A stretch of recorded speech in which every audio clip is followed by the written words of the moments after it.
বসতে গেলে তো বসার পরিবেশ লাগবে। এখন আপনাদেরকে রিকোয়েস্ট করতে চাই, আমি এখানে দাঁড়ায় আছি, ইউনো স্যার ওখানে যাবেন, আপনারা বসে সমাধান করে চলে আসবেন। রাজি আছেন? রাজি সবাই? কিন্তু ততক্ষণ আমরা এই রাজপথ ছাড়বো না। আমি রিকোয়েস্ট করি যে আপনাদের অধিকার বাস্তবায়নের জন্য আমি আব্দুল মুনতাকিম আপনাদেরকে কথা দিচ্ছি, যদি আমার পিঠে বাড়ি লাগে আমি সেটা পিঠ আগায় দিতে রাজি আছি, কিন্তু আমাদের সমাধান চাই। কিন্তু এই সমাধান করতে গেলে অস্থিতিশীল পরিবেশে হয় না, হয় থেকে এখানে স্টপ করে রাখছেন। এইখানে স্টপ করার কারণে আপনাদের দাবির প্রতি আমাদের সবার শ্রদ্ধাকে বলতে চাই যে এইটা করতে গেলে এখন এই মুহূর্তে আমাদের বসেই সমাধান করতে হবে, যেহেতু আমরা বসবো। কিন্তু অনুরোধটুকু রাখতে চাই, আমি সহ আমিও এই গাড়ি আটকানোর পক্ষে 1 নম্বর ব্যক্তি, আলহামদুলিল্লাহ। কিন্তু এখন যদি এইভাবে ভুক্তভোগীরা ঘন্টার পর ঘন্টা এরকম যদি থাকে, ক্ষতিটা আমাদের হবে।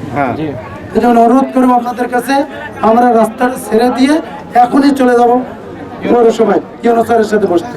এভাবে তো হয় না, এইটুকু এভাবে হবে না। আপনারা কথা বলবেন বলেন, আমরা ছাড়বো না, এভাবে হয় না। আপনারা এখানে না আসবেন, ঠিক আছে, আমরা লোক পাঠিয়ে দিব। থাকবে পদ্ধতির মতো কাজ করতে হবে। এই পদ্ধতি অবলম্বনের জন্য আমাদেরকে তো 2-10 মিনিট, 1 ঘন্টা 2 ঘন্টা সময় লাগবে। তাহলে আমাদের এই সমস্যা সমাধানের জন্য যে সমস্ত লোকজন আটকে আছে, মনে করেন অনেকে ঢাকা থেকে আসতেছে, চট্টগ্রাম থেকে আসতেছে, এই লোকগুলোকে কষ্ট দেওয়া মানবিক ভাবে কি ঠিক? আমরা কষ্টে আছি, কিন্তু আমাদের কারণে ওই লোকগুলোকে জিম্মি করাটাও কিন্তু ঠিক নয়। সেই কারণে আমি বলি যে এখানে যে প্রফেসর সাহেব আসছে, আমি আপনাদেরকে কথা দিচ্ছি, আমরা সম্মিলিতভাবে যে কয়টা দাবি করছেন প্রত্যেকটা দাবির পক্ষে আমরা কাজ করবো, প্রয়োজনে কাগজে কলমে কাজ হবে। সকালে আমরা আপনারা লিখে দেন, কিন্তু সেহেতু আপনারা লিখিত কাগজে কলমে দেন, তারপর আমরা এখান থেকে নাড়বো।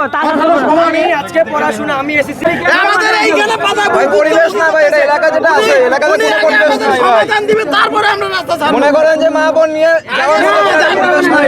আমাদের মা বোন এখনই সমাধান হবে,